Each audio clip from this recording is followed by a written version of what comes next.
Stokes law.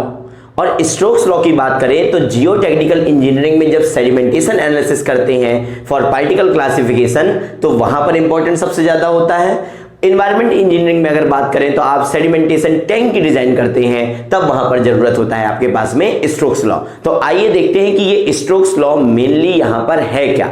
तो अगर directly यहां पर बात करें तो आपने बोला कि कोई भी एक आपके पास में मीडियम है जिसमें आपको पार्टिकल को सेटल कराना होगा। ये यहां से आपका इनलेट है, ये यहां से आपका आउटलेट है। ओके, आपने बोला कि जब भी किसी एक ऐसे मीडियम में आपके पास किसी एक पार्टिकल को आपको सेटल कराना है तो वहां पर आप स्टडी करते हो, that is your Stokes law.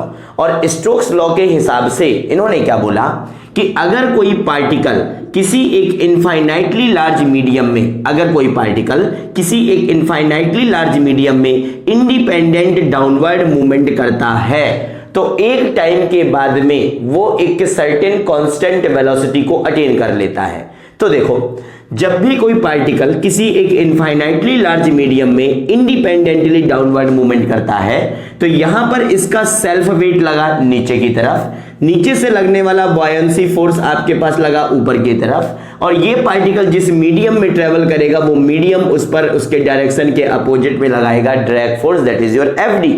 तो यहां से इन्होंने बोला कि कहीं ना कहीं आपके पास में ये W माइनस एफ बी और एफ डी एक दूसरे को काउंटर बैलेंस कर रहे होंगे। Suppose that W 5 kilo, F B 3 kilo, resultant 2 kilo की वजह से नीचे आ रहा है, F D 1 kilo, 2 minus 1 kilo की वजह से अल्टीमेटली नीचे आ रहा है। तो उन्होंने बोला कि एक पॉइंट ऐसा आ सकता है जब W माइनस एफ बी किसके बराबर हो जाए, एफ डी के बराबर हो जाए।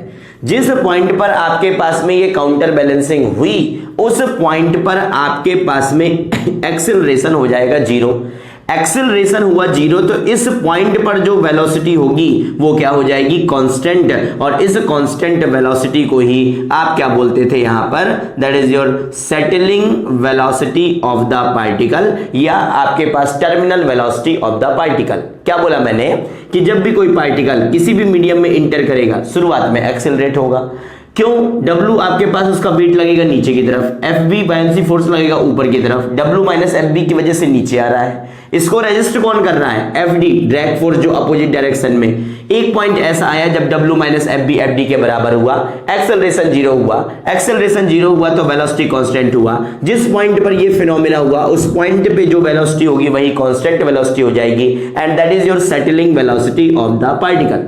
अब इस settling velocity of the particle के लिए यहां पर जो फॉर्मूले आए तो वो फॉर्मूले कुछ ऐसे कि उन्होंने कंडीशन बताया है कि लैमिनार कंडीशन एंड साथ में रेनॉल्ड नंबर का value less than 1 and particle size is less than 0.1। तो वहां पर जब फॉर्मूला आपके पास में निकल के आया तो फॉर्मूला आता है कैसा, कुछ ऐसा कि Vs is equal to G minus 1 GD square divide by 18 into new.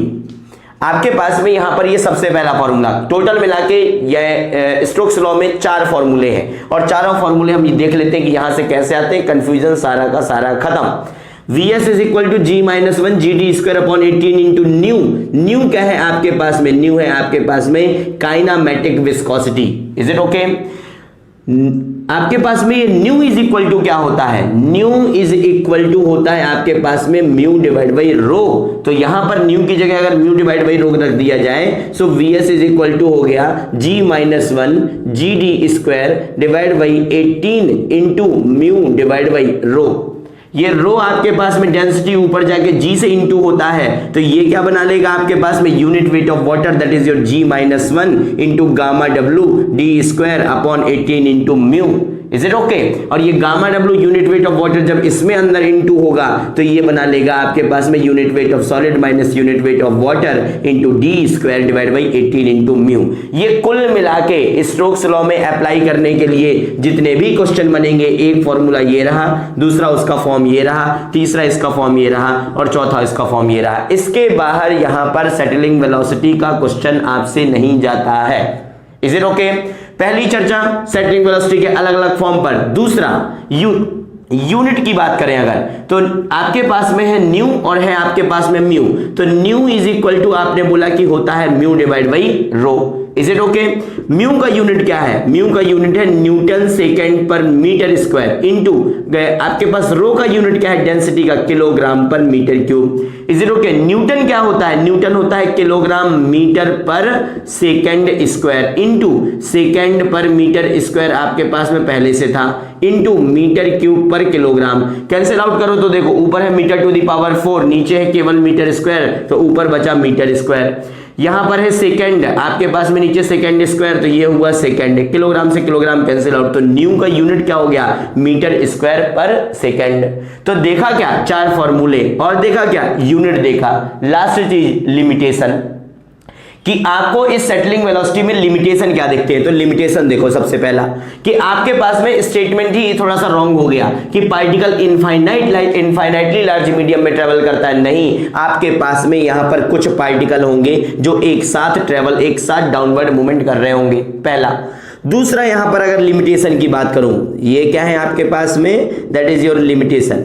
दूसरे लिमिटेशन की बात करूं, फॉर्मूले में आपने डी लिख दिया, मतलब आपने पार्टिकल को स्फेरिकल मान लिया। और पार्टिकल को स्फेरिकल ऐसे कैसे आप मान सकते हो? फाइन पार्टिकल आपके पार्ट्स में फ्लैकी और प्लेटलेट्स टाइप के होते हैं, तो ये जो डायमीटर डी लिया था ये थोड़ा सा यहां पर आपने एज्यूम किया।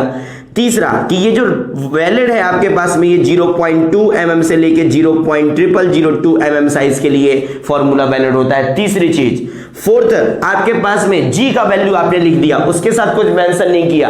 आपके कहने का मतलब है अकॉर्डिंग टू स्टोक्स लॉ जी जो है वो सभी पार्टिकल का सेम है, स्पेसिफिक ग्रेविटी सभी पार्टिकल का सेम है, ऐसा नहीं होता। इसीलिए जी की जगह आपको वहां पर आप जनरली मान क्या रहे हो? आप जी एवरेज का वैल्यू यहां पर बोल रहे हो। कुछ इतनी चीजें आपको यहां पर देखने को मिलती हैं। अगर 0.2 mm से ज्यादा साइज होगा तो वहां पर क्या नजर आता है? आपको पानी में टर्बुलेंस नजर आता है। अगर 0.0002 mm से छोटा साइज हुआ तो यहां पर आपको क्या नजर आता है? ब्राउनियन मोशन नजर आता है यहां पर। Is it okay? तो ये कहानी थी स्टोक्स लॉ। सबसे ज्यादा स्टोक्स लॉ यहां पर सबसे ज्यादा इंपॉर्टेंट है क्योंकि जियोटेक में भी आता है और एनवायरमेंट इंजीनियरिंग में भी आता है। सेटलिंग वेलोसिटी के 4 फॉर्मूले आप वहां पर देख चुके हो। फर्स्ट वन इज आपके पास जिसमें आपके पास न्यू आता है। सेकंड वाले में न्यू को आपने तोड़ दिया म्यू और रो में। रो आपके पास ऊपर जाके हुआ गामा डब्ल्यू और गामा डब्ल्यू अंदर जाके हुआ gamma S minus gamma W. तो ये 4 वेरिएशन आप देखते हो। क्वेश्चन में जिस भी हिसाब से डेटा दिया है उस हिसाब से उसको फिट करो, डेटा को पहचानना सीखो। अगर आपके पास में सिर्फ विस्कोसिटी लिखा है, उसने मेंशन नहीं किया हुआ है कि काइनेमेटिक है कि डायनेमिक है, तो आपको वहां पर यूनिट देख के समझ में आना चाहिए। आपके पास में न्यू का आपके पास में यूनिट जो होगा वो मीटर स्क्वायर पर सेकंड में होगा, जबकि आपके पास इसकी बात करें तो इसका न्यूटन सेकंड पर मीटर स्क्वायर में होगा। तो यूनिट को देखिए, वहां से पता लगाइए डेटा क्या है और इसको अप्लाई कीजिए। इसी के साथ ये सारे के सारे जो फॉर्मूले थे, ये पार्टिकल साइज ये वैलिड थे किसके लिए? लेस देन 0.1 mm के लिए। सिमिलरली इन्हीं को आप टेम्परेचर के फॉर्म में जब लिखते हो तो आप फॉर्मूला वहां पर देखते हो, that is your 418 into G minus 1 into D square into 3t plus 7t divide by 100। एक फॉर्मूला आपके पास में ये निकल के आता है, and this one is also valid for particle size less than 0.1 mm। Okay, कहने का मतलब चाहे तुम इन 4 फॉर्मूले से आंसर निकालो, चाहे इस फॉर्मूले से आंसर निकालो, अगर डेटा दिया हुआ है तो आंसर दोनों में सेम आएगा। ओके, दूसरा, इसी फॉर्मूले को अगर आप बात करोगे पार्टिकल साइज 0.1 mm से लेके 1 mm की रेंज के लिए जो फॉर्मूला होता है, तो that is equal to 418 into G minus 1 D into 3t plus 7t divide by 100, जहां पर t स्टैंड करता है हमारे पास में किसके लिए? टेम्परेचर के लिए।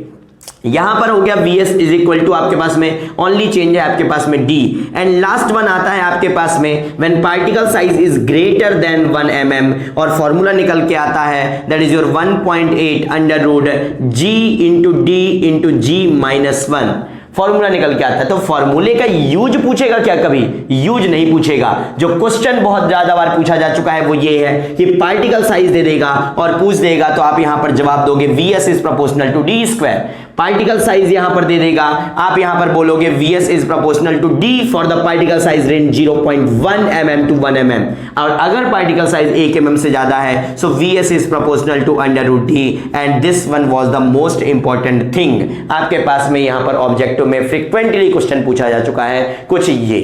Is it okay? तो ये आपके पास में क्या था? ये था आपके पास पूरा का पूरा स्टोक्स लॉ।